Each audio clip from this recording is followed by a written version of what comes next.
متن: پہلے دور کے مشرکین توحید ربوبیت کا اقرار کرتے تھے کہ خالق و مالک اور مدبر الامور صرف اللہ تعالیٰ ہے، لیکن توحید عبادت میں وہ شرک کرتے تھے۔ یہ وہی شرک ہے جس کے بارے میں قرآن نازل ہوا اور جس پر رسول اللہ صلی اللہ علیہ وسلم نے لوگوں سے قتال کیا۔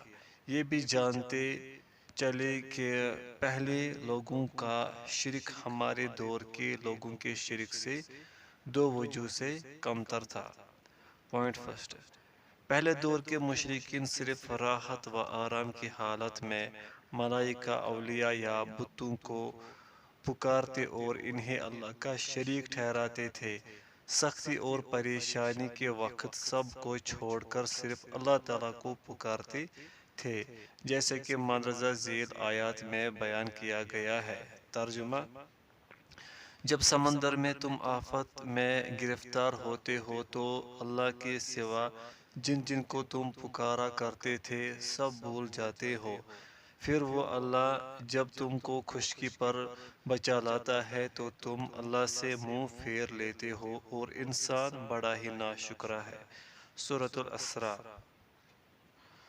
نیز فرمایا: اے پیغمبر، ان کافروں سے کہو بھلا بتاؤ تو صحیح، اگر تم پر اللہ کا عذاب آ جائے یا تم پر قیامت آن کھڑی ہو تو کیا اس وقت اللہ کے سوا کسی اور کو پکارو گے؟ اگر تم سچے ہو، بلکہ خاص اللہ ہی کو پکارو گے۔ پھر اگر وہ چاہے گا تو اس مصیبت کو جس کے لیے پکارتے ہو دور کرے گا، اور جن کو تم نے اس کا شریک بنایا تھا ان سب کو بھول جاؤ گے۔ سورۃ الانعام۔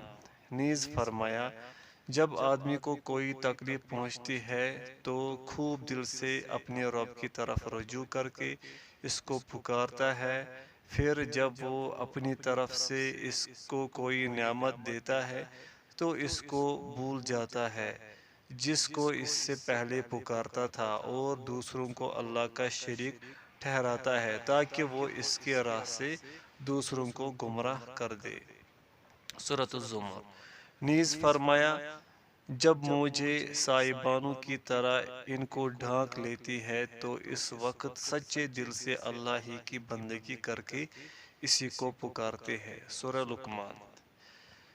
جو شخص یہ مسئلہ اچھی طرح سمجھ لے، جسے اللہ تعالیٰ نے قرآن مجید میں خوب وضاحت سے بیان کیا ہے کہ جن مشرکین سے رسول اللہ صلی اللہ علیہ وسلم نے قتال کیا وہ صرف راحت و آرام کی حالات میں اللہ کے ساتھ دوسروں کو پکارتے تھے، لیکن سختی اور پریشانی کے وقت وہ سب کو چھوڑ کر صرف اللہ وحدہ لا شریک کو پکارتے اور اپنے بڑوں اور بزرگوں کو بھول جاتے تھے۔ یہ سمجھنے کے بعد پہلے دور کے مشرکین کے شرک اور ہمارے زمانے کے مشرکین کے شرک کے درمیان فرق واضح ہو جائے گا، لیکن افسوس کہاں ہے وہ جو اس مسئلہ کو اچھی طرح سمجھ سکے۔ پوائنٹ سیکنڈ: ہمارے زمانے کے مشرکین کے مقابلے میں پہلے زمانے کے مشرکین کے شرک کے کمتر ہونے کی دوسری وجہ یہ ہے کہ پہلے لوگ اللہ کے ساتھ انہی لوگوں کو پکارتے تھے جو اللہ کے مقرب بندے ہوتے تھے، جیسے انبیاء، اولیاء یا ملائکہ وغیرہ۔ پھر پتھروں اور درختوں کو پکارتے تھے جو اللہ کے فرمانبردار ہیں، نافرمان نہیں۔ لیکن ہمارے زمانے کے مشرکین اللہ کے ساتھ جن کو پکارتے ہیں وہ انتہائی فاسق و فاجر اور بدترین قسم کے لوگ ہوتے ہیں۔ کمال کی بات یہ ہے کہ مشرکین خود ان کے فاسق و فاجر ہونے، زناکاری، چوری چکاری میں ملوث ہونے اور بے نمازی ہونے کی داستانیں بیان کرتے رہتے ہیں۔ ظاہر بات ہے کہ جو شخص کسی نیک و صالح شخص کے بارے میں کوئی عقیدہ رکھے یا لکڑی اور پتھر جیسی چیزوں کے بارے میں عقیدہ رکھے جو اللہ کے نافرمان نہیں ہے، ایسے شخص کا شرک اس آدمی کے شرک سے ہلکا ہوگا جو وہی عقیدہ کسی فاسق و فاجر شخص کے بارے میں رکھے اور خود اس کے فاسق و فاجر ہونے کی گواہی بھی دیتا ہو۔ شرح: ربوبیت کا اقرار اور الوہیت کا انکار۔ گزشتہ بحث سے یہ بات تو معلوم ہو گئی کہ اس زمانے کے مشرکین اور نبی پاک صلی اللہ علیہ وسلم کے زمانے کے مشرکین میں کوئی فرق نہیں۔ البتہ آج کے مشرکین نبی پاک صلی اللہ علیہ وسلم کے زمانے کے مشرکین سے زیادہ بڑے ہیں۔ اس کے دو اسباب ہیں۔ پوائنٹ فرسٹ، آج کے لوگ مشکل اور آسانی ہر حال میں اللہ تعالیٰ کے شریکوں کو ہی پکارتے ہیں، لیکن مشرکین مکہ جن کو رسول اللہ صلی اللہ علیہ وسلم نے اپنی دعوت پیش کی، وہ عام حالات میں اپنے معبودوں کو پکارتے تھے، لیکن جب ان کو مشکل حالات درپیش ہوتے تو ان تمام معبودوں کو چھوڑ کر صرف اللہ تعالیٰ کو پکارتے اور اس سے مدد طلب کرتے۔ اس کا تذکرہ قرآن مجید میں ان الفاظ میں منقول ہے۔ ترجمہ: جب تمہیں کوئی تکلیف پہنچتی ہے تو جنہیں تم پکارتے ہو وہ گم ہو جاتے ہیں سوائے اللہ تعالیٰ کے۔ جب وہ تمہیں نجات دے کر خشکی پر لے آئے پھر تم منہ موڑ لیتے ہو، انسان ہے ہی ناشکرا۔ سورہ بنی اسرائیل۔ ان لوگوں کی یہ عادت تھی کہ جب کشتی میں سوار ہو کر سمندر کی طغیانی اور اس کے بموروں میں پھنس جاتے تو صرف اللہ تعالیٰ کو پکارتے اور دعا کرتے، اللہ کے سوا کسی دوسرے سے اس مشکل سے نجات اور خشکی تک پہنچنے کا سوال بھی نہیں کرتے تھے۔ لیکن جب اللہ تعالیٰ ان کی پکار کے مطابق ان کو نجات دے دیتا تو پھر دوبارہ اپنے پرانے طریقے کے مطابق ان معبودوں کے پاس جاتے اور وہاں نذر و نیاز چڑھاتے۔ ان تمام آیات کریمہ سے یہی بات واضح ہوتی ہے کہ نبی پاک صلی اللہ علیہ وسلم کے زمانے کے مشرکین عام حالات میں اللہ تعالیٰ اور اپنے بنائے ہوئے شریکوں کو پکارتے تھے، لیکن جب ان پر کوئی سختی آتی تو صرف اللہ تعالیٰ کو پکارتے، اپنے معبودوں کو نہ پکارتے تھے۔ آج کے زمانے میں بڑی عجیب حالت ہے کہ کوئی شخص یہ بات سمجھنے کے لیے تیار نہیں کہ حق و باطل اور سچ و جھوٹ میں کیا فرق ہے۔ چنانچہ یہ بات سمجھنا اور اس بات کو سمجھ کر اپنے حالات پر غور کرنا اور اس کی اصلاح کرنا دور دور تک نظر نہیں آتا۔ پوائنٹ سیکنڈ، دوسری وجہ یہ ہے کہ نبی صلی اللہ علیہ وسلم کے زمانے میں مشرکین اللہ کے سوا جن لوگوں کو پکارتے تھے وہ اللہ کے اولیاء میں شمار ہوتے تھے۔ وہ اپنی زندگی میں نیک اور صالح افراد تھے۔ اسی طرح اگر کسی پتھر یا درخت کو پکارتے ہیں تو یہ جمادات بھی اللہ کے مطیع فرما مخلوق ہے۔ لیکن ہمارے اس زمانے کے مشرکین کی عجیب حالت ہے کہ جو لوگ سب سے زیادہ بدکار، گناہگار اور گندے ہوتے ہیں، جن کو اپنی دنیا اور آخرت کا پتہ نہیں، ان لوگوں کو یہ اللہ کی بجائے معبود بنا لیتے ہیں، ان کے آستانوں پر نذر و نیاز چڑھاتے ہیں، ان کی زندگی ہی میں ان کو معبود کا درجہ دیتے ہیں اور جب مر جاتے ہیں تو پھر ان کی قبروں پر جا کر یہی کام کرتے ہے۔ اس سے بھی معلوم ہوا کہ نبی صلی اللہ علیہ وسلم کے زمانے کے مشرکین کی نسبت ہمارے دور کے مشرکین زیادہ بدتر اور زیادہ گناہگار ہیں۔ متن: جب یہ بات ثابت ہو گئی کہ رسول اللہ صلی اللہ علیہ وسلم نے جن لوگوں سے قتال کیا وہ ہمارے زمانے کے مشرکین سے زیادہ عقل مند اور ان سے کم تر مشرک تھے، تو آپ یہ بھی جانتے چلے کہ ان کا ایک اور شبہ ہے جس سے وہ ہمارے مذکورہ بالا دلائل کے خلاف پیش کرتے ہیں۔ یہ ایک بڑا شبہ ہے، لہذا غور سے اس کا جواب سنیں۔ وہ کہتے ہیں کہ جن مشرکین کے بارے میں قرآن نازل ہوا وہ لا الہ الا اللہ کی گواہی نہیں دیتے تھے، رسول اللہ صلی اللہ علیہ وسلم کی تکذیب کرتے تھے، آخرت کا انکار کرتے تھے، قرآن کو جھٹلاتے اور اسے جادو کہتے تھے، لیکن ہم لا الہ الا اللہ محمد الرسول اللہ کی گواہی دیتے ہیں، قرآن کی تصدیق کرتے ہیں، آخرت پر ایمان رکھتے ہیں، نماز پڑھتے ہیں، روزہ رکھتے ہیں، پھر ہمیں ان مشرکین کے برابر کیوں قرار دیتے ہو؟ اس کا جواب یہ ہے کہ جمہور علماء کا اس بات پر اتفاق ہے کہ جو شخص تمام باتوں میں رسول اللہ صلی اللہ علیہ وسلم کی تصدیق کرے اور صرف ایک بات میں آپ کو جھٹلا دے وہ کافر ہے، اسلام سے اس کا کوئی تعلق نہیں۔ اسی طرح وہ شخص جو قرآن کے بعض حصے پر ایمان لائے اور بعض کا انکار کرے وہ بھی کافر ہے۔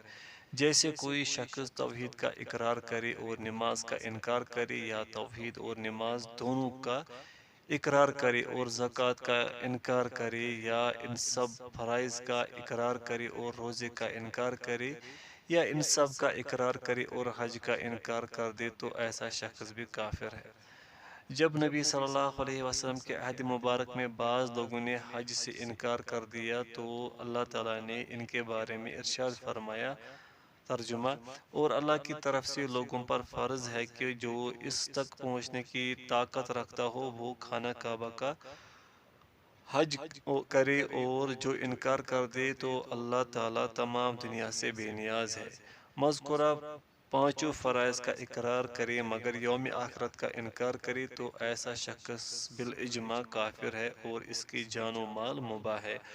اللہ تعالیٰ کا ارشاد ہے، ترجمہ: جو لوگ اللہ تعالیٰ اور اس کے پیغمبروں کو نہیں مانتے اور جو لوگ یہ چاہتے ہیں کہ اللہ اور اس کے پیغمبروں کے درمیان فرق رکھے، اور جو کہتے ہیں کہ ہم بعض پیغمبروں کو مانیں گے اور بعض کو نہیں مانیں گے، اور کفر و ایمان کے درمیان ایک راستہ بنانا چاہتے ہیں، یہی لوگ تو پکے کافر ہیں اور ہم نے کافروں کے لیے رسوا کن عذاب تیار کر رکھا ہے۔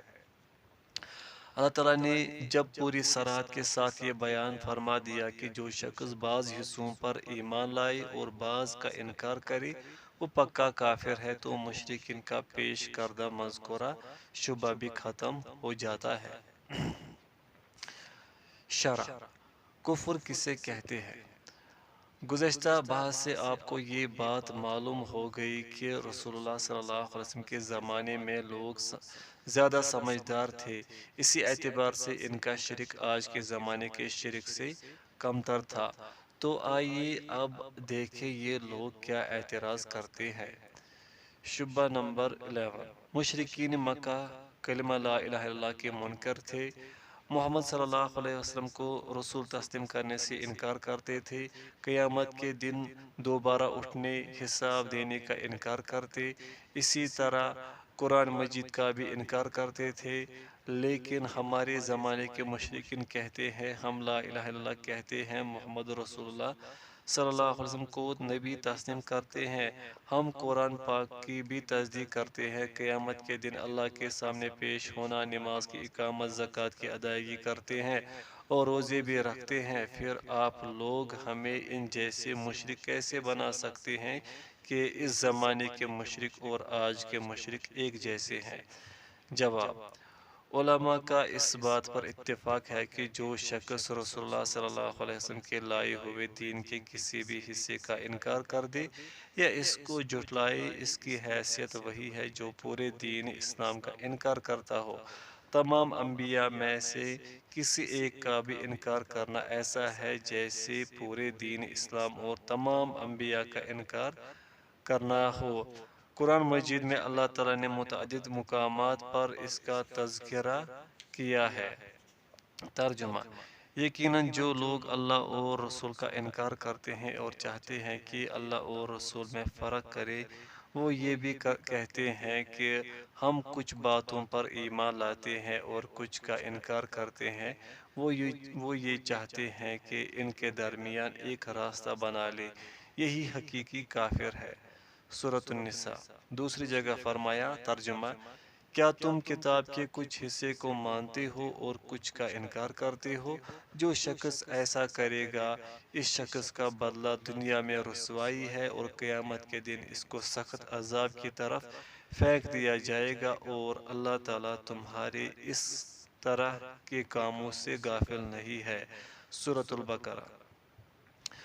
فاضل مؤلف اس مسئلے کی وضاحت مختلف مثالوں سے کرتے ہیں۔ اگر کوئی توحید کا اقرار کرتا ہے اور نماز کے واجب ہونے کا منکر ہے تو وہ کافر ہے۔ جو توحید اور نماز کو تسلیم کرتا ہے لیکن زکوٰۃ کے واجب ہونے سے منکر ہے تو وہ بھی کافر ہے۔ اگر کوئی روزے کا منکر ہے وہ بھی کافر ہے۔ اگر کوئی حج کے واجب ہونے کا منکر ہے تو وہ بھی کافر ہے۔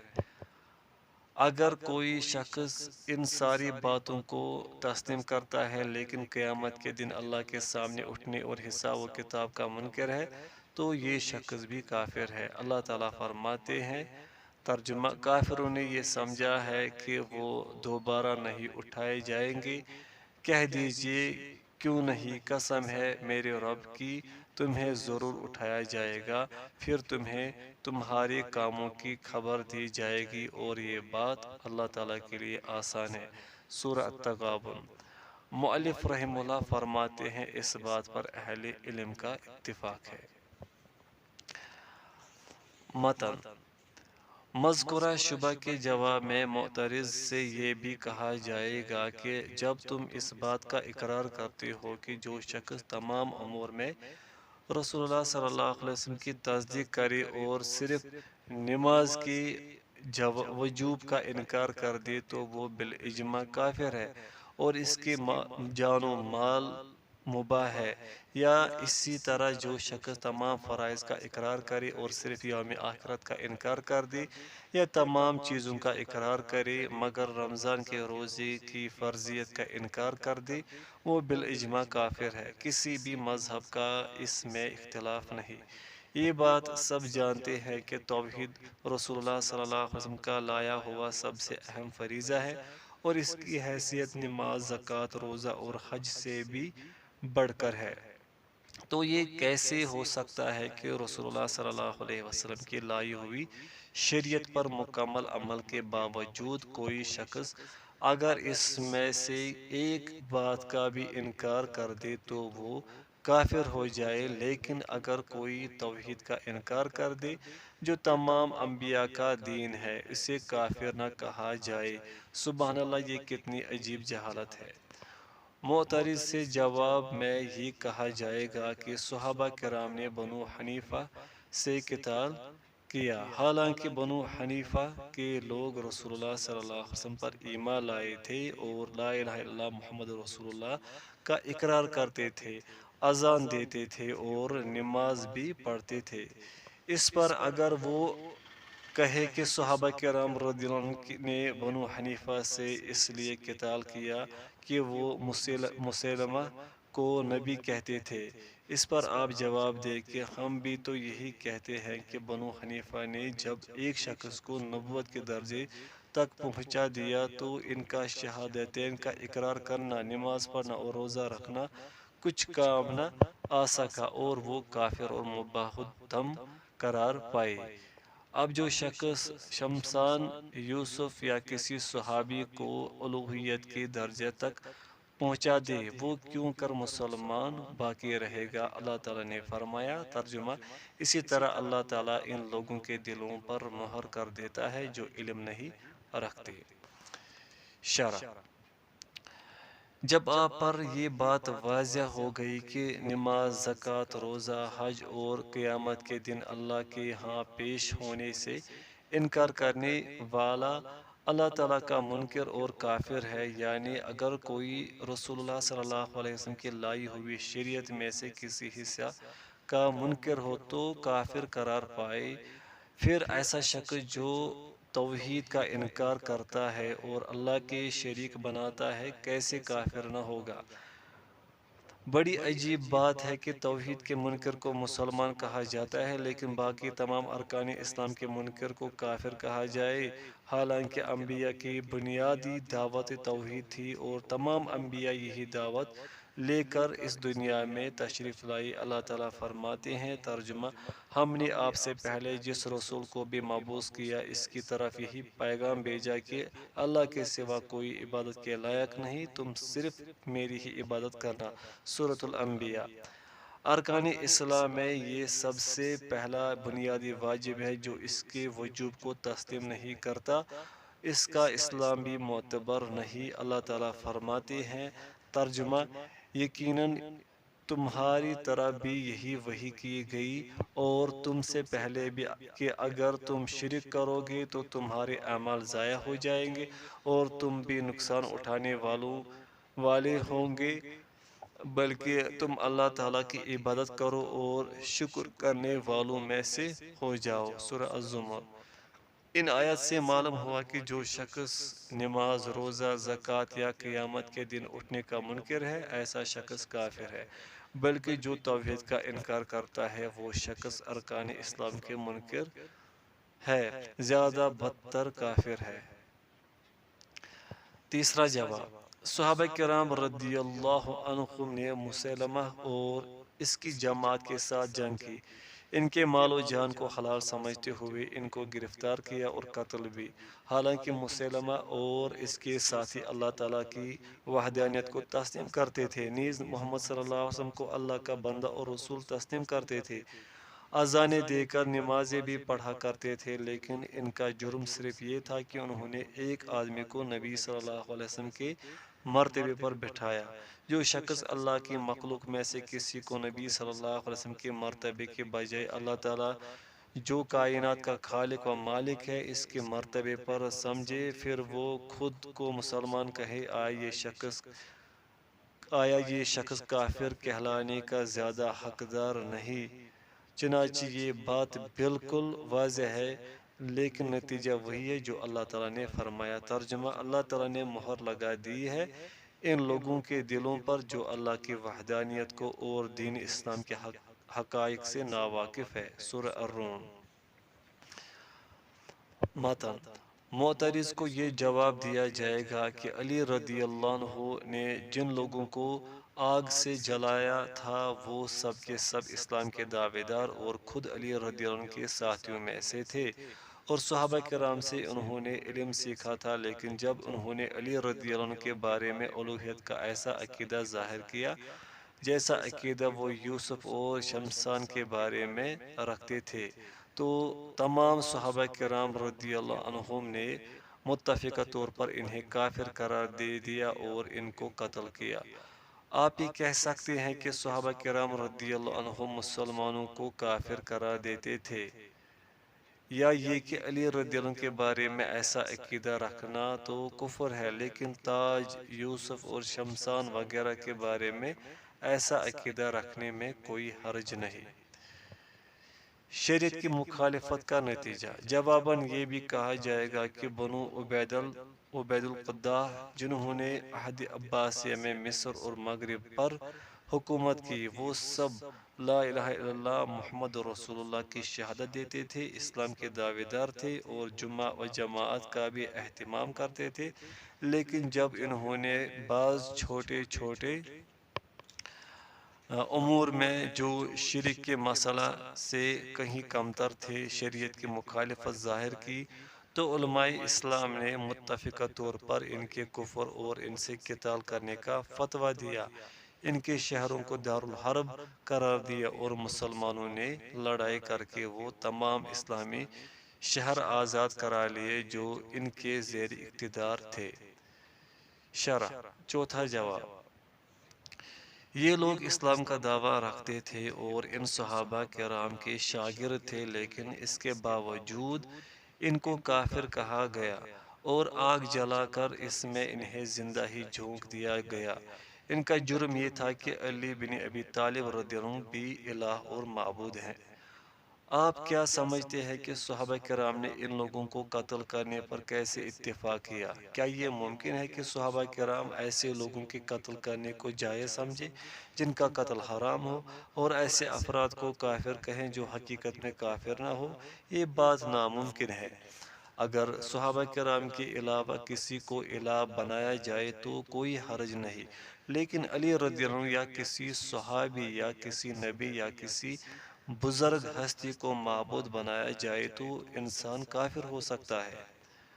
پانچواں جواب، علماء کا اتفاق ہے کہ جس عبید القداح قبیلے نے مغرب اور مصر پر قبضہ کیا وہ کافر ہے، اگرچہ وہ لوگ اللہ کی وحدانیت کو تسلیم کرتے ہیں، رسول اللہ صلی اللہ علیہ وسلم کے رسالت کو مانتے ہیں، نماز کا اہتمام کرتے ہیں، جمعہ پڑھتے ہیں اور یہ کہتے ہیں کہ ہم مسلمان ہے، لیکن اس کے باوجود جو انہوں نے مسلمانوں کی مخالفت میں کافروں کی حمایت کی، شرک کے علاوہ بظاہر معمولی درجے کے جرم کیے، یعنی مسلمانوں کے خلاف جنگ کی اور مسلمانوں کے علاقے چھین کر کافروں کے حوالے کیے، یہ ان کے اسلام کو برقرار نہیں رکھتا اور ان کو کافر کہنے میں کوئی رکاوٹ باقی نہیں رہتی۔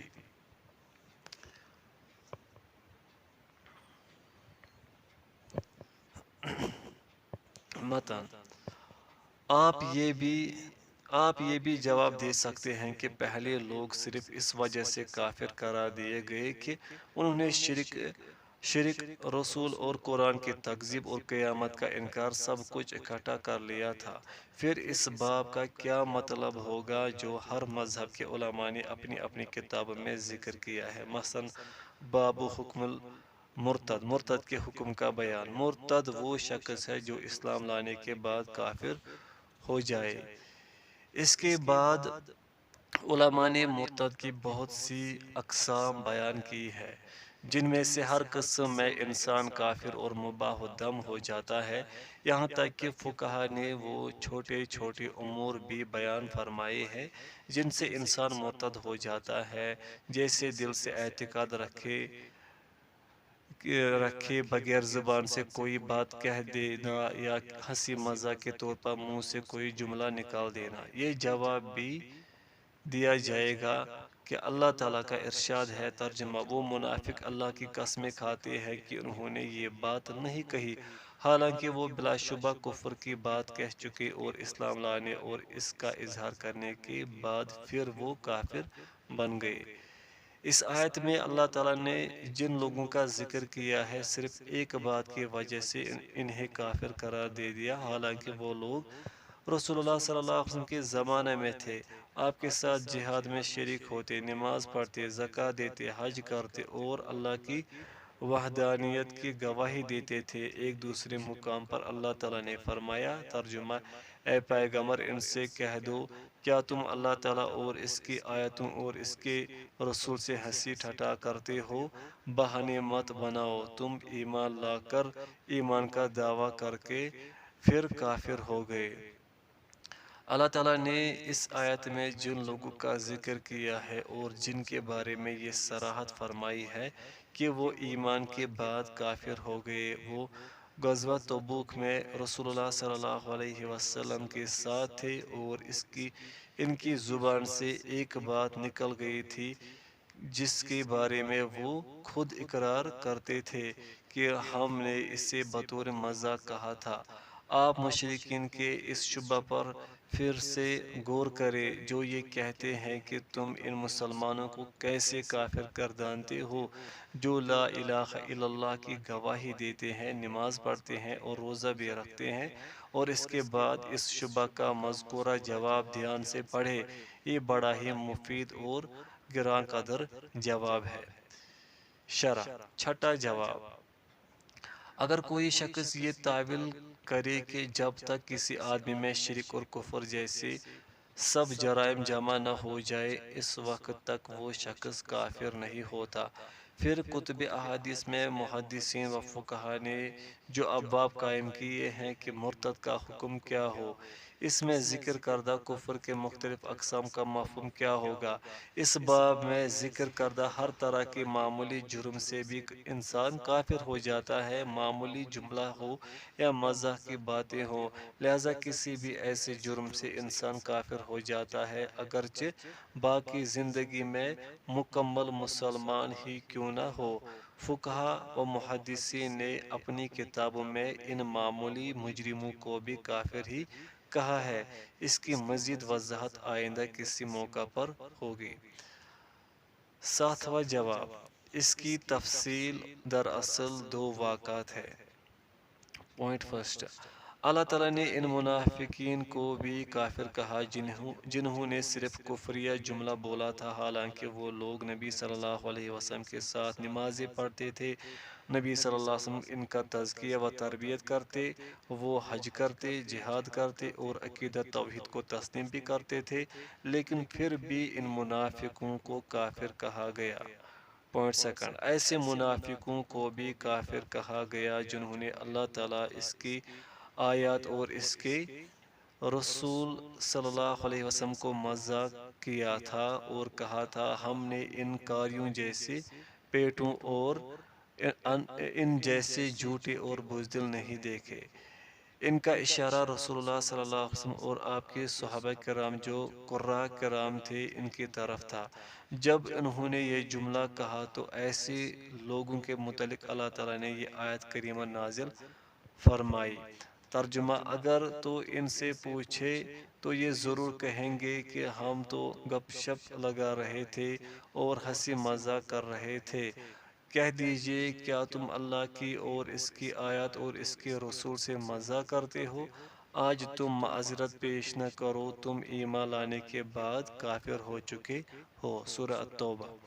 ان کو ایمان قبول کرنے کے بعد کافر کہا ہے، حالانکہ خود اللہ نے وضاحت کر دی کہ یہ لوگ صرف مذاق کر رہے تھے، نیز یہ نمازی اور صدقہ و خیرات کرنے والے بھی تھے۔ یہ جواب اس کتاب میں بہت مفید اور واضح ہے۔ متن: مذکورہ جواب کی ایک دلیل وہ واقعہ بھی ہے جو اللہ تعالیٰ نے بنی اسرائیل کے سلسلے میں بیان فرمایا ہے کہ انہوں نے اسلام لانے اور علم و تقوی کے باوجود موسیٰ علیہ السلام سے یہ مطالبہ کیا، اجعل لنا الہا کما لہم آلہہ، جیسے ان لوگوں کے پاس معبود ہے ایسا ہی ایک معبود ہمارے لیے بھی بنا دو۔ سورۃ الاعراف۔ نیز بعض صحابہ کرام رضی اللہ عنہم نے رسول اللہ صلی اللہ علیہ وسلم سے کہا کہ ہمارے لیے بھی ایک ذات انوات بنا دیجیے۔ اس پر آپ صلی اللہ علیہ وسلم نے قسم کھا کر فرمایا کہ یہ کہنا بالکل ویسا ہی ہے جیسے کہ بنی اسرائیل نے موسیٰ علیہ السلام سے کہا تھا کہ ہمارے لیے بھی ایک معبود بنا دو۔ اس موقع پر مشرکین ایک شبہ اور پیش کرتے ہیں، وہ یہ کہ بنی اسرائیل نے موسیٰ علیہ السلام سے جس بات کا مطالبہ کیا اس پر وہ کافر نہیں قرار دیے گئے۔ اسی طرح رسول اللہ صلی اللہ علیہ وسلم نے بھی اپنی ان اصحاب کو کافر نہیں گردانا جنہوں نے آپ سے ذات انوات مقرر کرنے کو کہا تھا۔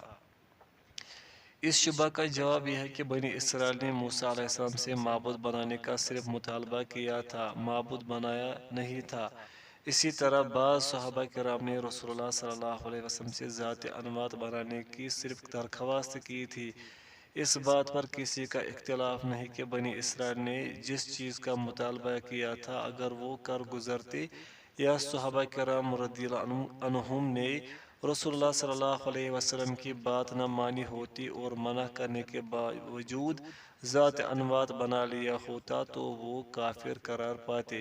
مذکورہ واقعہ ایک دوسرے پہلو سے اس جانب بھی اشارہ کرتا ہے کہ ایک مسلمان بلکہ پڑھا لکھا شخص بھی غیر شعوری طور پر شرک میں مبتلا ہو سکتا ہے، لہذا علم حاصل کرنے کے ساتھ ساتھ اپنے عقیدہ کا تحفظ بھی ضروری ہے، اور یہ بھی جاننا ضروری ہے کہ عوام الناس کا یہ کہنا کہ ہم نے توحید کو سمجھ لیا ہے شیطانی دھوکہ اور بڑی نادانی کی بات ہے۔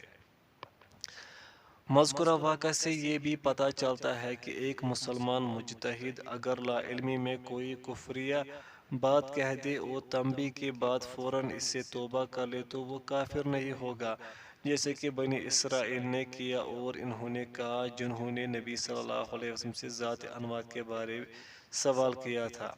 اس واقعہ سے ایک اہم مسئلہ اور بھی سامنے آتا ہے، وہ یہ کہ ایسا شخص اگرچہ کافر نہیں ہوتا لیکن بڑے ہی سخت الفاظ میں اس کی تنبیہ ہونی چاہیے، جیسے کہ رسول اللہ صلی اللہ علیہ وسلم نے اپنے اصحاب کو فرمائی تھی۔ شرح: کبھی انسان لاشعوری طور پر کفریہ کام کر گزرتا ہے یا جملہ کہہ جاتا ہے، جیسے بنی اسرائیل نے اسلام قبول کرنے اور اسلامی تعلیمات سے واقف ہونے اور موسیٰ علیہ السلام سے تربیت پانے کے باوجود کہا تھا، اے موسیٰ ہمارے لیے کوئی معبود بناؤ جس طرح ان لوگوں کا ایک معبود ہے۔ نبی صلی اللہ علیہ وسلم کے صحابہ نے بھی ایسا جملہ کہہ دیا تھا، اے اللہ کے رسول، ہمارے لیے بھی ایک ذات انوات بنا دے جیسے ان مشرکوں کا ایک درخت ہے جس پر یہ کپڑوں کے ٹکڑے لٹکاتے ہیں۔ اس موقع پر رسول اللہ صلی اللہ علیہ وسلم نے فرمایا، اللہ اکبر، تم سے پہلے بنی اسرائیل کا یہ طریقہ تھا۔ اس ذات کی قسم جس کے ہاتھ میں میری جان ہے، تم نے بھی اسی طرح بات کی جس طرح موسیٰ علیہ السلام کو ان کی قوم نے کہی تھی کہ ہمارے لیے بھی ایک معبود بناؤ، تو موسیٰ علیہ السلام نے کہا، تم ایک جاہل قوم ہو۔ آپ صلی اللہ علیہ وسلم نے فرمایا، تم بھی ضرور اپنے سے پہلے لوگوں کی پیروی کرو گے۔ یہ دلیل ہے کہ موسیٰ علیہ السلام اور محمد صلی اللہ علیہ وسلم نے اس بات کا بڑے زوردار طریقے سے انکار کیا، اور یہی ہونا چاہیے، کیونکہ ان دونوں نبیوں نے اپنی قوم کے مطالبے کو برقرار نہیں رکھا اور ان کے مطالبے پر خاموش بھی نہیں رہے، بلکہ انکار کر کے اس کی حقیقت سمجھائی۔ شبہ نمبر 12، بعض مشرکین اس واقعہ سے دلیل لیتے ہیں کہ ایسی باتوں سے صحابہ کرام اور نبی اور بنی اسرائیل کافر نہیں ہو گئے تھے۔ جواب، اس کا جواب یہ ہے کہ بنی اسرائیل اور صحابہ کرام نے صرف یہ مطالبہ کیا تھا، اس پر عمل نہیں کیا، بلکہ اپنے رسولوں سے جب نصیحت کی بات سنی تو اپنے عقیدے و الفاظ کی اصلاح کر لی۔ فہم دین ضروری ہے۔ درج بالا واقعے سے کئی فوائد ملتے ہیں۔ پوائنٹ فرسٹ، انسان اگرچہ عالم اور واقف ہی کیوں نہ ہو، بعض اوقات اس سے شرک کی کچھ اقسام پوشیدہ رہ جاتی ہیں، چنانچہ انسان کو چاہیے کہ وہ علم حاصل کرتا رہے اور شرک و کفر کے مسائل کی واقفیت حاصل کرتا رہے، تاکہ وہ لا علمی کی وجہ سے کہیں شرک و کفر میں گرفتار نہ ہو جائے۔ لیکن جب کوئی آدمی یہ کہے کہ میں شرک کے جملہ مسائل سے واقف ہوں اور حقیقت میں وہ ناواقف ہو، تو یہ صورتحال اس کے لیے بہت زیادہ نقصان دہ ہوتی ہے، کیونکہ یہ جہل مرکب ہے کہ جو جہل بسیط سے زیادہ خطرناک ہوتا ہے۔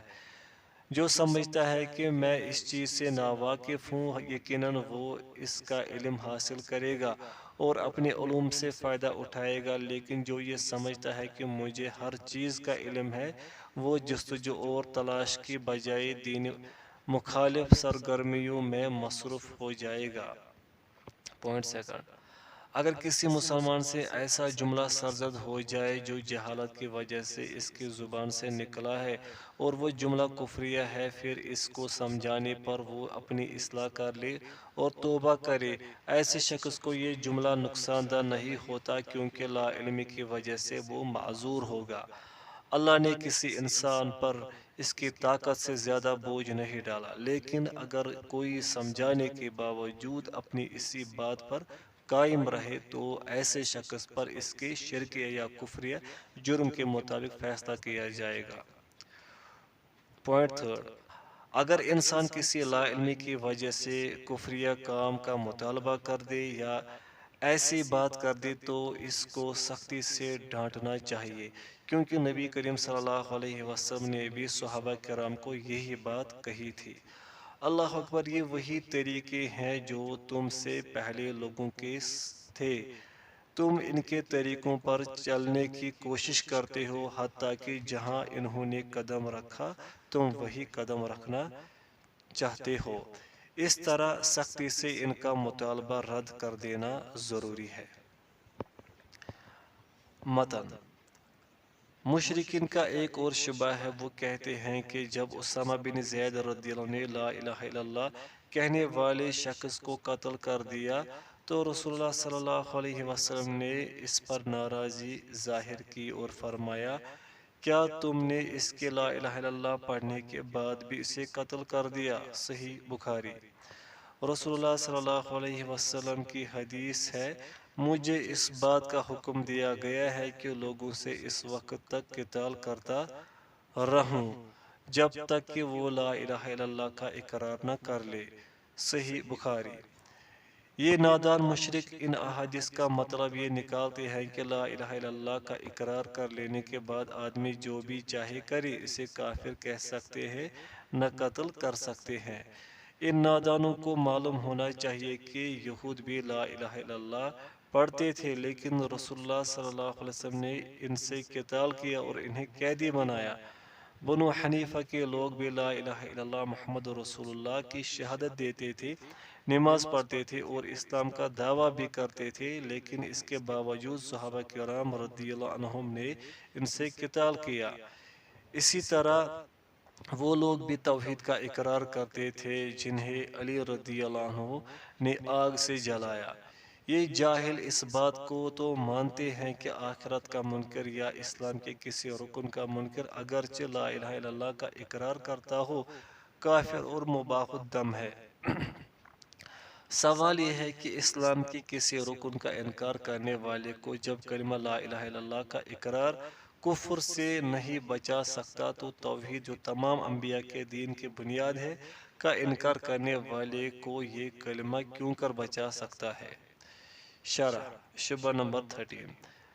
نبی صلی اللہ علیہ وسلم نے اسامہ بن زید کے اس عمل پر بہت تنقید کی تھی جب انہوں نے اس آدمی کو قتل کر دیا جس نے لا الہ الا اللہ کہا تھا۔ آپ بار بار یہ جملہ دہراتے رہے کہ کیا تم نے اسے لا الہ الا اللہ کہنے کے بعد قتل کر دیا ہے، حتیٰ کہ آپ نے یہ بات اتنی دفعہ دہرائی کہ اسامہ کہنے لگے کہ میرے دل میں یہ خواہش ہوئی کہ میں آج سے پہلے اسلام نہ لایا ہوتا۔ صحیح بخاری و صحیح مسلم۔ آپ صلی اللہ علیہ وسلم نے فرمایا، مجھے لوگوں کے ساتھ اس وقت تک جنگ کرنے کا حکم دیا گیا ہے جب تک کہ لوگ لا الہ الا اللہ کا اقرار نہ کر لے۔ صحیح بخاری صحیح مسلم۔ ایسی روایات جن کا مفہوم یہ ہے کہ جو شخص لا الہ الا اللہ کا اقرار کرتا ہو اسے کافر کہا جائے گا، نہ اس کے خلاف جنگ کی جائے گی اگرچہ کسی اعتبار سے وہ شرک بھی کرتا ہو۔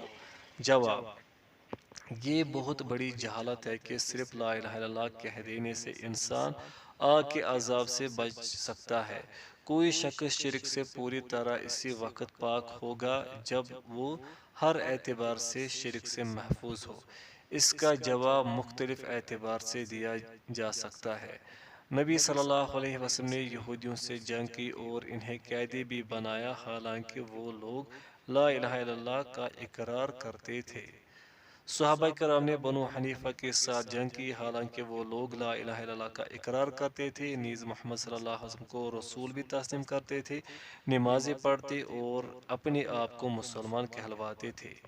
علی بن ابی طالب رضی اللہ عنہ نے ایسے لوگوں کو آگ میں جلا دیا تھا جو لا الہ الا اللہ کی گواہی دیتے تھے۔ ایک الزامی جواب یوں دیا جا سکتا ہے کہ جو شخص قیامت کا انکار کرے اسے کافر سمجھ کر قتل کر دیا جائے۔ اگر کوئی شخص ارکان اسلام کو واجب نہ سمجھے اور اس کا انکار کرے تو اس پر بھی کفر کا حکم لگایا جائے گا۔ کافر ہونے کی وجہ سے اسے قتل بھی کیا جا سکتا ہے، لیکن اس صورتحال میں اگر کوئی شخص لا الہ الا اللہ کہے تو اسے کافر کیوں نہیں کہا جائے گا؟ توحید کے منکر سے کیوں نہیں لڑائی کی جائے گی، حالانکہ یہ دین کی بنیاد ہے؟ اگرچہ وہ لا الہ الا اللہ کا اقرار کرتا ہو، کیا یہ شخص ان کی نسبت جو لوگ صرف نماز کو واجب تسلیم نہیں کرتے یا زکوٰۃ کو واجب نہیں سمجھتے کافر کہلانے کے زیادہ حقدار نہیں؟ متن: اے ایمان والو، جب تم اللہ کی راہ میں جہاد کے لیے نکلو تو تحقیق کر لیا کرو۔ سورۃ النساء۔ یہ آیت اس بات پر دلالت کرتی ہے کہ جو شخص اپنے اسلام کا اظہار کر دے اس سے ہاتھ روک لینا اور اس کے بارے میں تحقیق کرنا ضروری ہے۔ تحقیق کے بعد اگر اس سے کوئی ایسی بات ثابت ہو جو اسلام کے خلاف ہو تو اسے قتل کر دیا جائے گا۔ اس آیت کا ہرگز یہ مطلب نہیں کہ اسلام ظاہر کرنے یا کلمہ شہادت کا اقرار کرنے کے بعد آدمی کو قتل نہیں کیا جائے گا۔ اگر یہی مطلب ہوتا تو اس آیت میں تحقیق کرنے کا جو حکم دیا گیا ہے اس کا کوئی معنی ہی نہیں رہ جاتا۔ شرح: مشرکین اسامہ رضی اللہ عنہ کے واقعے سے یہ دلیل لیتے ہیں جس شخص نے لا الہ الا اللہ کہہ دیا وہ اگرچہ پہلے مشرک تھا لیکن اب وہ مسلمان ہو گیا ہے۔ اسامہ نے اگر اسے قتل کیا تو وجہ یہ تھی کہ اس نے صرف قتل کے ڈر سے یہ بات کہی، لیکن اس میں کوئی ایسی دلیل نہیں کہ ہر لا الہ الا اللہ کہنے والا مسلمان ہے اور اس کے خون کی حفاظت کی جائے گی۔ اس میں دلیل تو یہ ہے کہ جو شخص لا الہ الا اللہ کا اقرار کر لے اس سے ہاتھ روک لیا جائے گا اور اس کے مختلف حالات دیکھ کر فیصلہ کیا جائے گا کہ آیا یہ واقعی مسلمان ہے یا در حقیقت کافر و مشرک ہی ہے۔ فرمان باری تعالیٰ ہے، ترجمہ اے ایمان والو جب تم اللہ کی راہ میں چلو تو تحقیق کر لیا کرو۔ سورۃ النساء۔ اللہ تبارک و تعالیٰ نے اس موقع پر ہر قسم کے فیصلے میں یہ حکم دیا کہ سوچ سمجھ کر فیصلہ کیا کرو۔ یہ آیت دلیل ہے کہ اس شخص کی حالت اسلام یا حالت کفر واضح ہو جائے تو پھر اس کے قتل یا زندہ رہنے کا فیصلہ کیا جائے گا۔ اگر یہ بات کہی جائے کہ اس شخص کو بالکل قتل نہیں کیا جا سکتا تو پھر تحقیق بے معنی ہے۔ بہرحال اسامہ رضی اللہ عنہ کی حدیث میں ایسی کوئی دلیل یا گنجائش نہیں کہ ہر لا الہ الا اللہ کہنے والا شخص مسلمان ہے، جبکہ وہ پہلے بتوں کا پجاری، قبروں کا پجاری، فرشتوں یا جنوں کی عبادت کرنے والا تھا، اب وہ صرف اتنا جملہ کہنے سے خالص مسلمان ہو گیا ہے۔ متن۔ اسی طرح اس موضوع کی دیگر احادیث کا مطلب بھی وہی ہے جو اوپر مذکور ہوا ہے، یعنی جو شخص اسلام یا توحید کا اظہار کر دے اس سے ہاتھ روک لیا جائے گا اور تحقیق کے بعد اگر اس کے اندر اسلام کے خلاف کوئی بات ثابت ہو تو قتل کر دیا جائے گا۔ اس کی دلیل یہ ہے کہ جس رسول صلی اللہ علیہ وسلم نے اسامہ سے یہ کہا تھا کہ کیا لا الہ الا اللہ کہنے کے بعد بھی تم نے اسے قتل کر دیا، اور جس رسول صلی اللہ علیہ وسلم کی یہ حدیث ہے کہ مجھے حکم دیا گیا ہے کہ لوگوں سے اس وقت تک قتال کرتا رہوں جب تک کہ وہ لا الہ الا اللہ کا اقرار نہ کر لے۔ اسی رسول اللہ صلی اللہ علیہ وسلم نے خوارج کے سلسلے میں یہ ارشاد فرمایا ہے، انہیں جہاں بھی پاؤ قتل کرو، اگر میں نے ان کو پا لیا تو قوم عاد کی طرح انہیں قتل کروں گا۔ صحیح بخاری۔ سبھی جانتے ہیں کہ خوارج بہت زیادہ عبادت گزار اور اللہ کی تکبیر و تحلیل کرنے والے تھے، حتیٰ کہ بعض صحابہ ان کے سامنے اپنی نمازوں کو حقیر سمجھتے تھے۔ ان خوارج نے صحابہ کرام رضی اللہ عنہم سے علم بھی حاصل کیا تھا، لیکن جب ان کی جانب سے شریعت کی خلاف ورزی سامنے آئی تو لا الہ الا اللہ کا اقرار، کثرت عبادت اور اسلام کا دعویٰ کچھ بھی تو ان کے کام نہ آ سکا۔ گزشتہ صفحات میں رسول اللہ صلی اللہ علیہ وسلم کے یہود سے قتال کرنے کا واقعہ، نیز صحابہ کرام رضی اللہ عنہم کے بنو حنیفہ سے قتال کرنے کی مثال گزر چکی ہے۔ جو واقعات ابھی اوپر بیان کیے گئے ہیں وہ بھی اس مسئلہ کی تائید کرتے ہیں۔ خبر کی تحقیق ضروری ہے۔ ساتھ ہی اس واقعہ پر بھی غور کرتے چلے کہ رسول اللہ صلی اللہ علیہ وسلم کو جب اس بات کی اطلاع ملی کہ بنو مستلق کے لوگوں نے زکوٰۃ دینے سے انکار کر دیا ہے تو آپ نے ان سے جنگ کرنے کا ارادہ فرمایا۔ اس پر یہ آیت نازل ہوئی، ترجمہ اے مومنو، اگر کوئی فاسق شخص تمہارے پاس کوئی خبر لائے تو اس کی تحقیق کر لیا کرو، ایسا نہ ہو کہ جانے بوجھے بغیر کسی قوم پر چڑھ دوڑو پھر اپنے کیے پر پچھتاؤ۔ سورۃ الحجرات۔ بعد میں ظاہر ہوا کہ بنو مستلق کے متعلق اطلاع دینے والا شخص جھوٹا تھا۔ بہرحال یہ تمام واقعات اس بات کی کھلی دلیل ہے کہ مشرکین نے جن احادیث سے دلیل پکڑی ہے ان کا صحیح مطلب وہی ہے جو ہم نے بیان کیا۔ شرح۔ دوسری روایت سے بھی دلیل لی جاتی ہے کہ رسول اللہ صلی اللہ علیہ وسلم نے فرمایا، مجھے اس وقت تک لوگوں سے جنگ کرنے کا حکم دیا گیا ہے جب تک کہ وہ لا الہ الا اللہ نہ کہہ دے۔ اس حدیث سے بھی یہی معلوم ہوا ہے کہ جو اسلام کا اظہار کرے اس سے ہاتھ روک لیا جائے گا اور اسے قتل نہیں کیا جائے گا جب تک کہ اس کی تحقیق نہ ہو جائے۔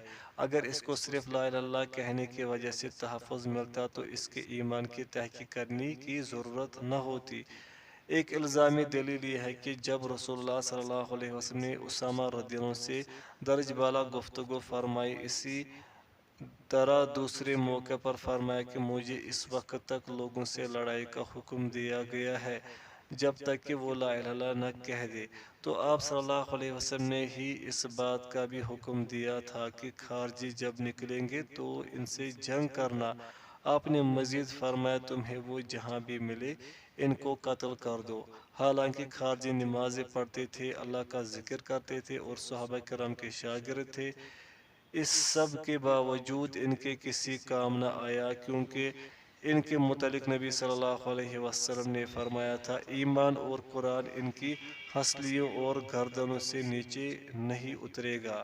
چنانچہ صرف لا الہ الا اللہ کہنا انسان کو قتل سے نہیں بچا سکتا، بلکہ اگر اس سے کوئی گناہ سرزد ہو جائے جس سے اس کو قتل کرنا لازم ہوتا تو اسے قتل کیا جا سکتا ہے۔ متن استغاثہ کا مفہوم، شبہ نمبر 14۔ مشرکین کو ایک شبہ یہ ہے کہ رسول اللہ صلی اللہ علیہ وسلم کی حدیث ہے قیامت کے دن لوگ آدم علیہ السلام کے پاس استغاثہ کے لیے جائیں گے، پھر نوح کے پاس، پھر ابراہیم کے پاس، پھر موسیٰ کے پاس، پھر عیسیٰ علیہ السلام کے پاس استغاثہ کے لیے جائیں گے اور سب کے سب معذرت پیش کر دیں گے، یہاں تک کہ رسول اللہ صلی اللہ علیہ وسلم کے پاس معاملہ لے کر پہنچیں گے۔ مشرکین کہتے ہیں کہ گویا غیر اللہ سے استغاثہ کرنا شرک نہیں۔ جواب، اس کا جواب یہ ہے کہ ہم مخلوق سے اس کام میں استغاثہ کے منکر نہیں جو اس کے بس میں ہو، جیسا کہ موسیٰ علیہ السلام کے واقعہ میں اللہ تعالیٰ نے فرمایا۔ ترجمہ، پس اس شخص نے جو موسیٰ کا ہم قوم تھا اس شخص کے مقابلے میں جو موسیٰ کے دشمن گروہ سے تھا، موسیٰ سے مدد چاہی۔ سورۃ القصص۔ یا جس طرح انسان جنگ وغیرہ میں اپنے ساتھیوں سے ان امور میں استغاثہ کرتا اور مدد چاہتا ہے جن پر انسان قادر ہوتا ہے، ہم تو اس استغاثہ کا انکار کرتے ہیں جو بزرگوں کی قبروں پر جا کر عبادت کی شکل میں کیا جاتا ہے یا غائبانہ طور پر ان سے ان چیزوں کا سوال کیا جاتا ہے جو اللہ کے سوا کسی کے اختیار میں نہیں۔ اس تفصیل کے بعد مذکورہ حدیث کی طرف آئیے جسے مشرکین بطور دلیل پیش کرتے ہیں۔ اس حدیث میں انبیاء سے استغاثہ کی تفصیل یہ ہے کہ قیامت کے دن لوگ انبیاء علیہ السلام کے پاس آ کر درخواست کریں گے کہ وہ اللہ تعالیٰ سے یہ دعا کرے کہ جلد حساب و کتاب شروع ہو تاکہ جنتی حضرات میدان حشر کی سختیوں سے نجات پائے۔ ظاہر بات ہے کہ اس قسم کا استغاثہ دنیا میں بھی جائز ہے اور آخرت میں بھی، کہ آپ کسی نیک اور زندہ شخص کے پاس جائیں جو آپ کے پاس بیٹھ کر آپ کی باتیں سنے اور اسے یہ درخواست کرے کہ میرے لیے اللہ سے دعا کر دیجیے، جیسے کہ صحابہ کرام رسول اللہ صلی اللہ علیہ وسلم کی زندگی میں آپ کے پاس آتے اور دعا کی درخواست کرتے تھے، لیکن آپ کی وفات کے بعد حاشا وکلا کبھی ایسا نہیں ہوا کہ صحابہ کرام رضی اللہ عنہم نے آپ کی قبر کے پاس آ کر آپ سے دعا کی درخواست کی ہو، بلکہ سلف صالحین رسول اللہ صلی اللہ علیہ وسلم کی قبر کے پاس اللہ تعالیٰ سے دعا کرنے سے منع فرماتے تھے، چاہے کہ خود آپ صلی اللہ علیہ وسلم سے دعا کی درخواست کی جائے۔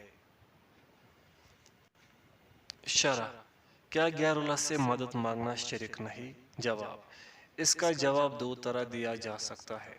پوائنٹ فرسٹ، مخلوق سے ان چیزوں میں مدد طلب کرنا جس پر وہ قادر ہے، اس پر کوئی اعتراض نہیں۔ قرآن مجید میں موسیٰ علیہ السلام کا یہ واقعہ منقول ہے۔ ترجمہ، ایک آدمی نے جو موسیٰ علیہ السلام کی جماعت میں سے تھا موسیٰ علیہ السلام سے مدد مانگی اس شخص کے خلاف جو اس کا دشمن تھا، تو موسیٰ علیہ السلام نے مکہ مارا اور اس کا فیصلہ کر دیا۔ پوائنٹ 2، لوگ انبیاء کرام سے ایسی مدد طلب نہیں کریں گے کہ وہ اس مشکل میں ان کے لیے آسانی کرے، بلکہ اس لیے پکاریں گے کہ وہ اللہ کے ہاں سفارشی بن کر پیش ہوں اور اس سختی کو دور کرے۔ لہذا کسی کو عام انسانی ضرورت کے لیے پکارنا اور قیامت کے دن انسانیت کی سفارش کروانے میں واضح فرق ہے۔ پوائنٹ 3، انبیاء سے مدد طلب کرنے کا طریقہ یہ ہوگا کہ انبیاء سے یہ مطالبہ کیا جائے کہ وہ اللہ تعالیٰ سے دعا کرے کہ وہ اپنی مخلوق کو اس محشر کے میدان میں آسانی پہنچائے۔ یہ دعا خود انبیاء سے نہیں بلکہ انبیاء سے یہ مطالبہ ہوگا کہ اللہ سے دعا فرمائے۔ چنانچہ یہ صورت جائز ہے۔ صحابہ کرام رضی اللہ عنہم اجمعین رسول اللہ صلی اللہ علیہ وسلم کے پاس جا کر اللہ سے دعا کرنے کا کہتے تھے۔ انس رضی اللہ عنہ سے مروی ہے کہ ایک آدمی جمعہ کے وقت مسجد میں آیا۔ آپ صلی اللہ علیہ وسلم اس وقت خطبہ ارشاد فرما رہے تھے۔ اس نے کہا، اے اللہ کے رسول۔ پوائنٹ 3، انبیاء سے مدد طلب کرنے کا طریقہ یہ ہوگا کہ انبیاء سے یہ مطالبہ کیا جائے کہ وہ اللہ تعالیٰ سے دعا کرے کہ وہ اپنی مخلوق کو اس محشر کے میدان میں آسانی پہنچائے۔ یہ دعا خود انبیاء سے نہیں بلکہ انبیاء سے یہ مطالبہ ہوگا کہ اللہ سے دعا فرمائے۔ چنانچہ یہ صورت جائز ہے۔ صحابہ کرام رضی اللہ عنہم اجمعین رسول اللہ صلی اللہ علیہ وسلم کے پاس جا کر اللہ سے دعا کرنے کا کہتے تھے۔ انس رضی اللہ عنہ سے مروی ہے کہ ایک آدمی جمعہ کے وقت مسجد میں آیا۔ آپ صلی اللہ علیہ وسلم اس وقت خطبہ ارشاد فرما رہے تھے۔ اس نے کہا، اے اللہ کے رسول، لوگوں کے مال برباد ہو گئے، راستے کٹ گئے ہیں۔ آپ اللہ سے دعا کریں کہ اللہ ہمارے اوپر بارش برسائے۔ اس نے یہ نہیں کہا کہ اے اللہ کے رسول، آپ ہماری مدد کیجیے۔ رسول اللہ صلی اللہ علیہ وسلم نے اسی وقت ہاتھ بلند کیے اور کہا، اے اللہ ہم پر بارش برسا۔ آپ نے 3 مرتبہ یہ الفاظ فرمائے۔ اللہ تعالیٰ نے ایک بدری آسمان پر دکھائے۔ پھر پورا ہفتہ لوگوں نے سورج نہیں دیکھا اور موسلا دھار بارش جاری رہی۔ آئندہ جمعہ وہی آدمی یا کوئی اور آدمی مسجد میں داخل ہوا اور اس نے کہا، اے اللہ کے رسول، مال غرق ہو گئی اور دیواریں گرنا شروع ہو گئی۔ آپ اللہ سے دعا کریں کہ اللہ اس بارش کو روک دے۔ آپ صلی اللہ علیہ وسلم نے دعا فرمائی اور کہا، اے اللہ ہم سے اس کو لے جا اور ہمارے اوپر نہ برسا۔ اے اللہ اسے پہاڑیوں کی چوٹیوں پر، میدانوں میں، وادیوں میں اور جنگلوں میں برسا۔ صحیح بخاری و صحیح مسلم۔ بادل پھٹ گئے اور صحابہ کرام جب جمعہ پڑھ کر نکلے تو اس وقت سورج نظر آ رہا تھا۔ غور کیجیے، اس موقع پر رسول اللہ صلی اللہ علیہ وسلم سے یہ مطالبہ کیا گیا کہ آپ دعا فرمائیے، نہ کہ آپ سے دعا کی گئی اور نہ ہی یہ استغاثہ کے مفہوم میں آتا ہے۔ اس سے معلوم ہوا کہ یہ اعتراض بھی دراصل دھوکہ ہے جو ان کے کسی کام نہیں آ سکتا، بلکہ یہ اللہ تعالیٰ کے سامنے بیکار دلیل ہوگی۔ اس موقع پر یہ بات یاد رکھنے والی ہے کہ اگر آپ کسی نیک آدمی کے پاس آتے ہیں جس کی نیکی اور پاکیزگی معروف و مشہور ہے اور آپ اس سے مطالبہ کریں کہ وہ آپ کے لیے اللہ تعالیٰ سے دعا کرے، یہ بات درست ہے، ایسا کرنے میں کوئی حرج نہیں، لیکن انسان کی یہ عادت نہیں ہونی چاہیے کہ جب بھی کوئی دیندار نیک سیرت شخص کو دیکھے تو اس سے مطالبہ کرے کہ تم اللہ تعالیٰ سے میرے لیے دعا کرو۔ سلف صالحین کا یہ طریقہ نہ تھا، نیز اس میں کسی دوسرے کی دعا پر اعتماد ہونے لگتا ہے۔ سب کو معلوم ہے کہ جب انسان اپنے رب سے خود اپنے لیے دعا کرتا ہے تو یہ اس کے لیے اچھا ہے۔ جس طرح وہ باقی عبادت کے کام سر انجام دیتا ہے، اسی طرح دعا بھی عبادت ہے اور اسے عبادت ہی سمجھ کر کرنی چاہیے۔ اللہ تعالیٰ فرماتے ہیں، ادعونی استجب لکم، تم مجھے پکارو میں تمہاری دعا قبول کروں گا۔ سورہ غافر۔ جب انسان خود اپنے لیے دعا کرتا ہے تو وہ اجر کا مستحق ہوتا ہے، اس کی یہ نیکی عبادت میں شمار ہوتی ہے اور اس کا اللہ تعالیٰ پر اعتماد بڑھ جاتا ہے کہ اللہ تعالیٰ ہی مجھے فائدہ پہنچاتے ہیں اور وہی مجھ سے نقصان دور کر سکتے ہیں۔ لیکن جب کسی دوسرے سے دعا کرے گا تو یقیناً اس کا اعتماد اور رجحان اسی پر ہوگا کہ یہی مجھے نفع و نقصان پہنچانے کا مالک ہے۔ ایسی صورت میں یہ اعتماد اور عقیدہ اللہ تعالیٰ کے سوا کسی دوسرے پر ہو جائے گا جو بڑی خطرناک چیز ہے۔ شیخ الاسلام امام ابن تیمیہ رحمہ اللہ فرماتے ہیں، جب کوئی کسی آدمی سے یہ مطالبہ کرتا ہے کہ تم میرے لیے دعا کرو، یہ نامناسب صورت ہے۔ انسان کو چاہیے خود اپنے لیے دعا کرے تاکہ اس کے دل میں کسی دوسرے سے نفع و نقصان کی امید وابستہ نہ ہو۔ خود دعا کرنے سے یقیناً اسے اجر بھی ملے گا، جیسا کہ اور کسی مسلمان بھائی کی غیر موجودگی میں دعا کرنے سے فرشتے آمین کہیں گے کہ اے اللہ قبول فرما اور اس دعا کرنے والے کو بھی اس کی مثل عطا فرما۔ متن شبہ نمبر 15۔ مشرکین کا ایک شبہ ابراہیم علیہ السلام کا واقعہ بھی ہے۔ جب ابراہیم علیہ السلام کو آگ میں ڈالا جانے لگا تو جبریل علیہ السلام حاضر ہوئے اور یہ پیشکش کی کہ اگر کوئی ضرورت ہو تو بتائیے۔ ابراہیم علیہ السلام نے جواب دیا کہ آپ سے تو مجھے کوئی ضرورت نہیں۔ اس واقعہ کو لے کر مشرکین یہ کہتے ہیں کہ جبریل علیہ السلام سے استغاثہ مدد چاہنا شرک ہوتا تو خود جبریل علیہ السلام نے ابراہیم علیہ السلام سے یہ پیشکش نہ کی ہوتی۔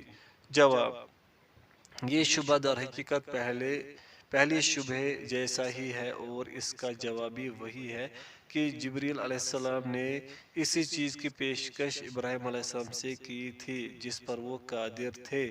جبریل علیہ السلام کو اللہ تعالیٰ نے شدید القویٰ، سخت قوتوں والا کہا ہے، اس لیے اللہ تعالیٰ اگر جبریل علیہ السلام کو اس بات کی اجازت دے دیتا کہ وہ ابراہیم علیہ السلام کی آگ اور اس کے ارد گرد جو زمین اور پہاڑ تھے ان سب کو اٹھا کر مشرق یا مغرب میں پھینک دے، یا ابراہیم علیہ السلام کو کسی دور مقام پر چھوڑ آئے یا اٹھا کر آسمان پر پہنچا دے تو یقیناً وہ یہ سب کچھ کر سکتے تھے۔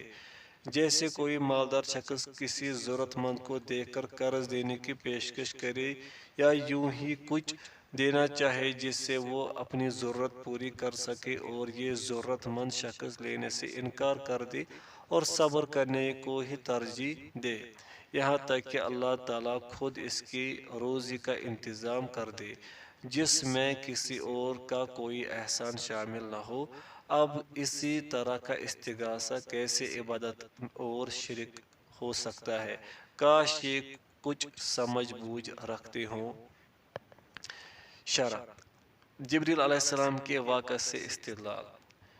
جبرائیل علیہ السلام نے جو ابراہیم علیہ السلام کو پیشکش کی اس کی تکمیل ممکن تھی۔ اگر اللہ تعالیٰ جبریل کو حکم فرماتے تو جبرائیل علیہ السلام ابراہیم علیہ السلام کو آزاد کروا سکتے تھے، کیونکہ جبرائیل علیہ السلام کی یہ صفت ہے کہ وہ بہت قوت والا ہے۔ سورۃ النجم۔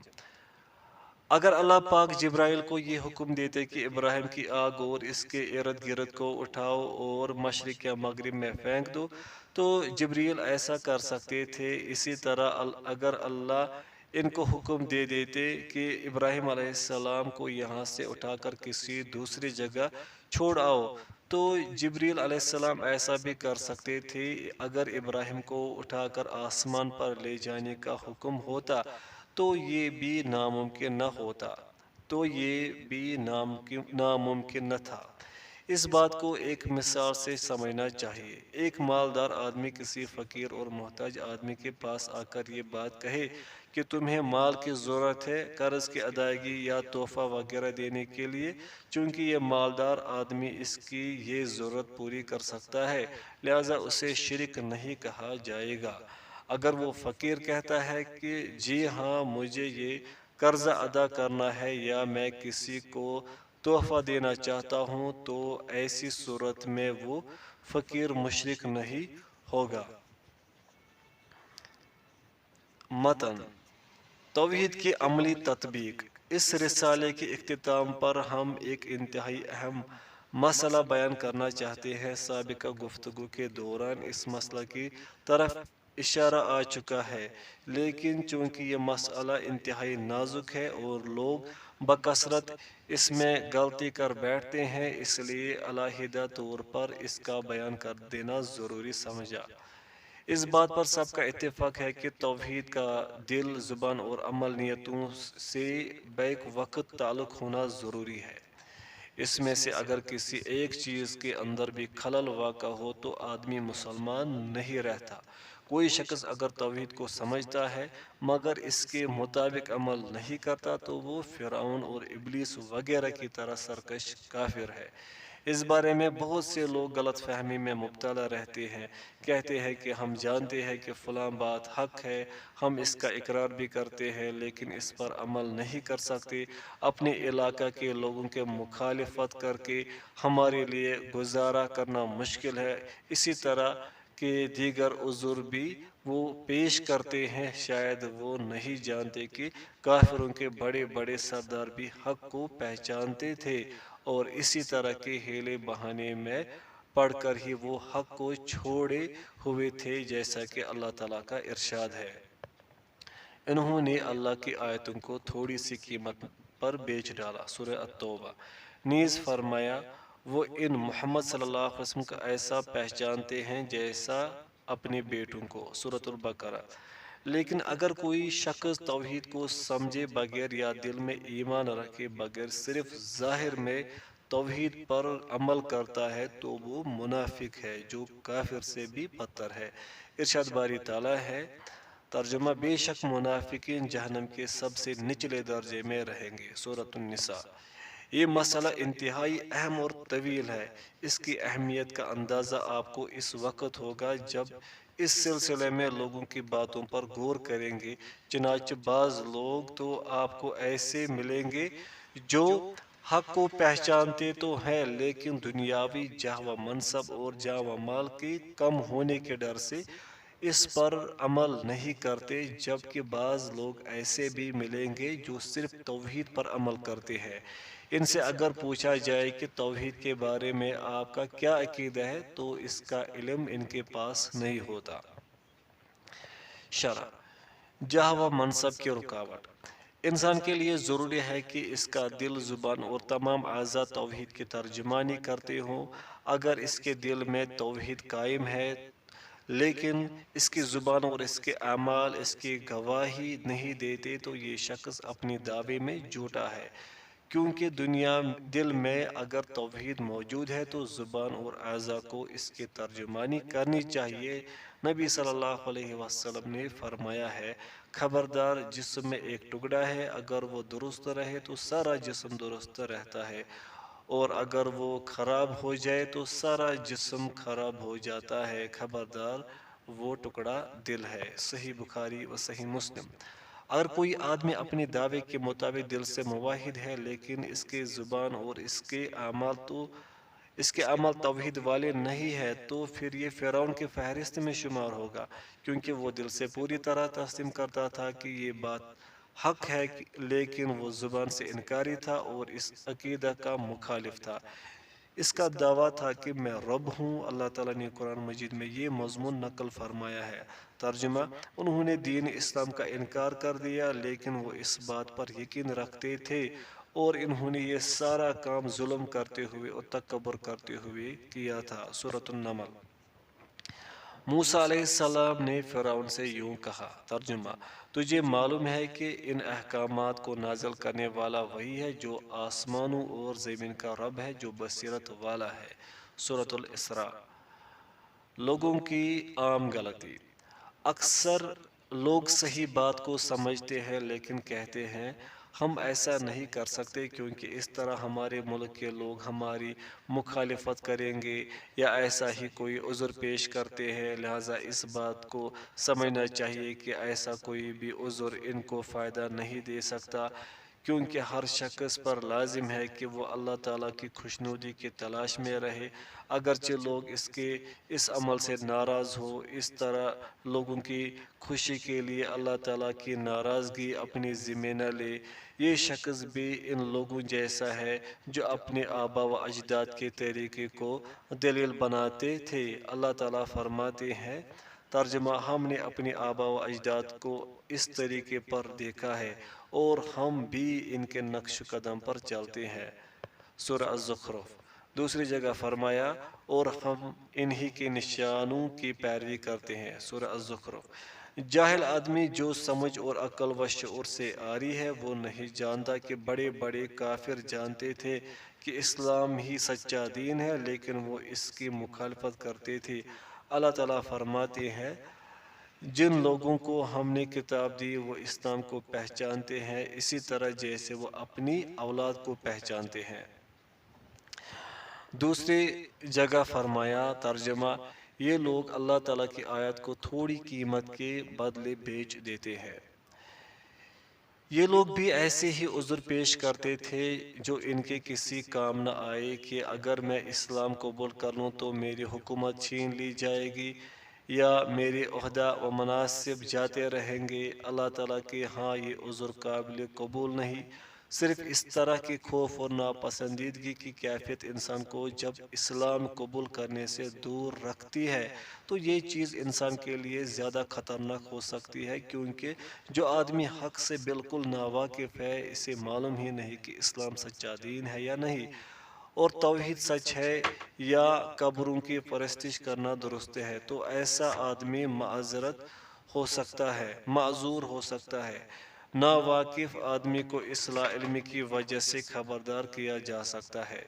یہودی اللہ تعالیٰ کے غضب کا شکار ہوئے کیونکہ انہیں حق بات کا علم تھا۔ عیسائیوں کو گمراہ کہا گیا کیونکہ وہ حق کو پہچانتے ہی نہ تھے، لیکن رسول اللہ صلی اللہ علیہ وسلم کی آمد کے بعد عیسائیوں نے پوری طرح واقفیت حاصل کرنے کے باوجود انکار کر دیا۔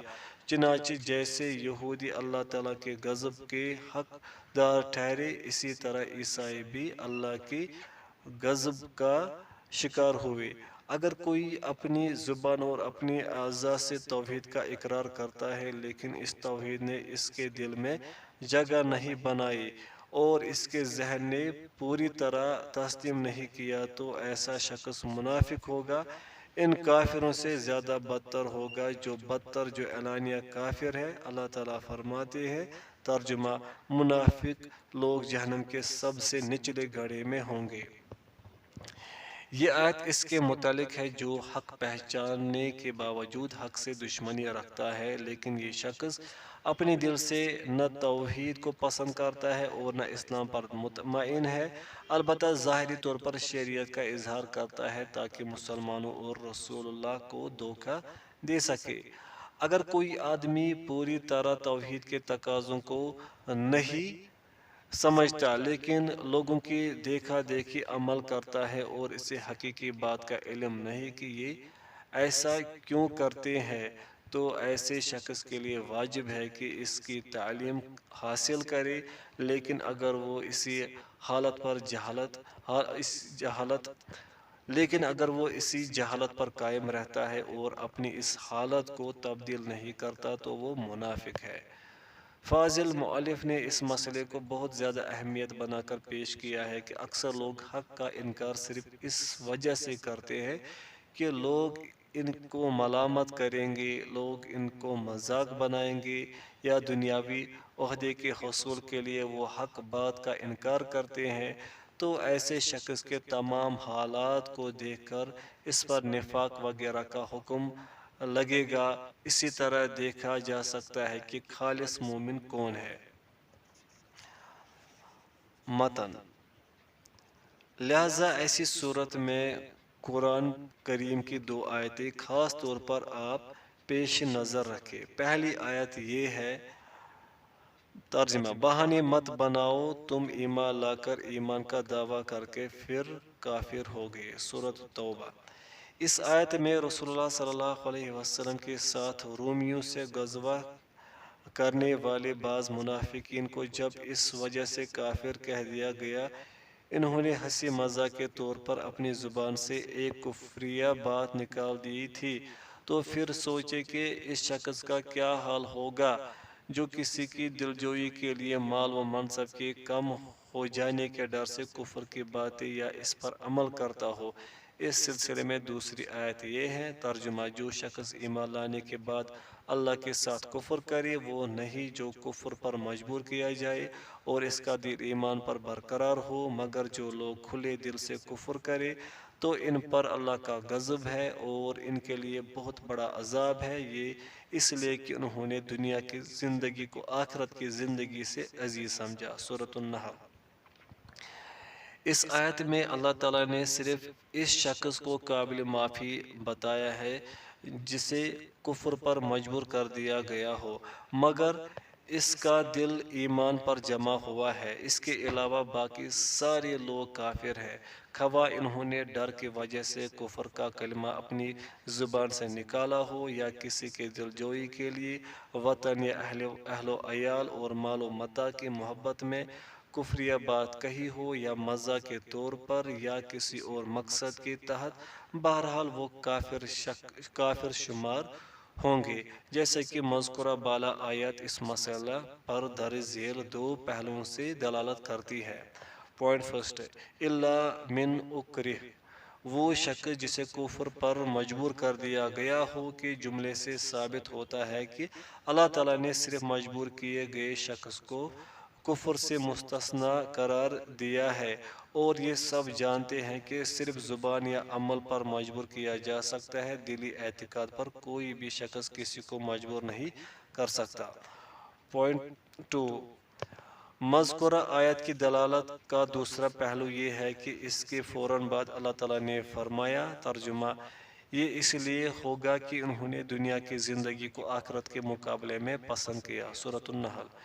اس آیت میں اللہ تعالیٰ نے صراحت فرما دی ہے کہ یہ کفر اور عذاب اعتقاد یا جہالت یا دین سے نفرت یا کفر کی محبت کی وجہ سے نہیں، بلکہ اس وجہ سے ہوگا کہ اس کے اندر انہیں دنیا کی لذت نظر آئی جس کو انہوں نے آخرت پر ترجیح دی۔ وصلی اللہ علی نبینا محمد وعلی آلہ وصحبہ اجمعین، آمین۔ شرح: فاضل مؤلف رغبت دلاتے ہیں کہ ان دو آیات پر خوب اچھی طرح غور کرنا چاہیے اور بار بار ان کی تلاوت کرنی چاہیے، ان کے معانی کو سمجھنا چاہیے، کہیں انسان ان میں لاشعوری طور پر گرفتار نہ ہو جائے۔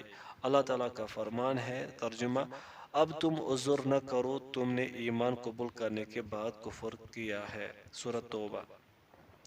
یہ آیت ان منافقوں کے بارے میں نازل ہوئی تھی جنہوں نے رسول اللہ صلی اللہ علیہ وسلم اور آپ کے قاری صحابہ کرام کے متعلق بدزبانی کی تھی۔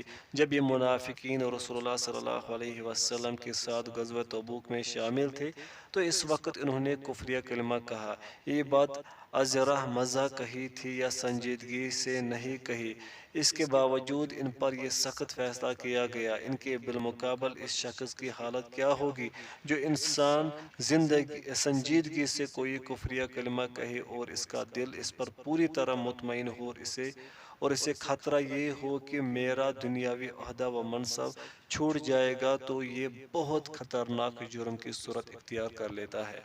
چنانچہ ایسے تمام لوگوں نے ایمان لانے کے بعد کفر اختیار کر لیا، اگرچہ یہ کام مزاح سے کر رہے ہیں یا سنجیدگی سے کرے، کسی دنیاوی منصب سے محرومی کا خوف ہو یا کسی منصب کی امید ہو۔ لہذا ہر وہ انسان جو زبان اور عمل سے اسلام کا اظہار کرتا ہو لیکن اس کے دل میں کفر ہو، ایسا شخص منافق ہے، اگرچہ اس کی وجہ کوئی بھی ہو۔ دوسری آیت کریمہ میں بھی اللہ تعالیٰ نے یہی مضمون بیان کیا ہے کہ ایمان لانے کے بعد اگر کوئی شخص کفر کرے تو ایسے شخص کا عذر قبول نہیں کیا جائے گا۔ ہاں، ایسے شخص کے لیے گنجائش ہو سکتی ہے جس کو اس پر مجبور کیا جائے، لیکن اگر کسی کو اختیار ہو، چاہے وہ مزاح کی صورت میں کہے یا وہ کسی مقصد کے حصول کے لیے کہے یا وطن کے دفاع کے لیے کہے یا کوئی بھی وجہ ہو وہ شخص کافر ہے۔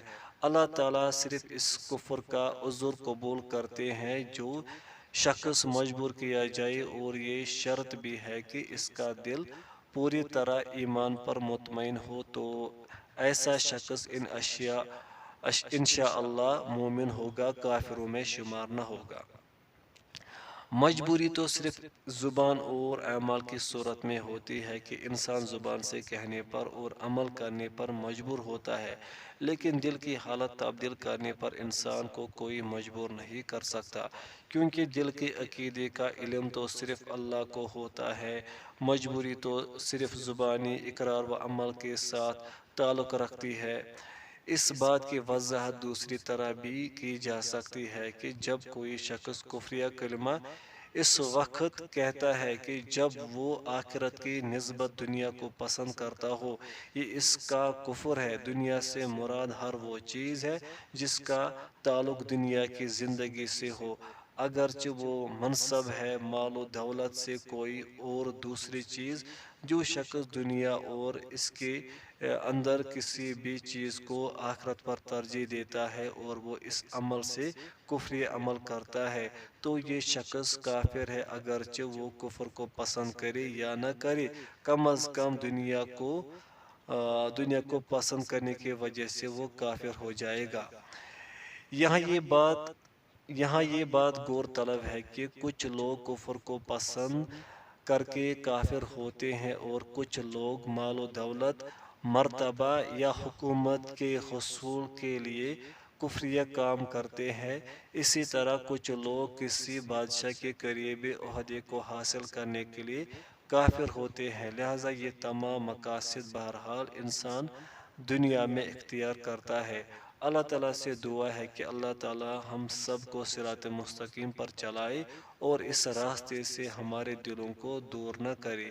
اللہ تعالیٰ ہی انسان کو صحیح راہ پر چلانے والا اور قائم رکھنے والا ہے۔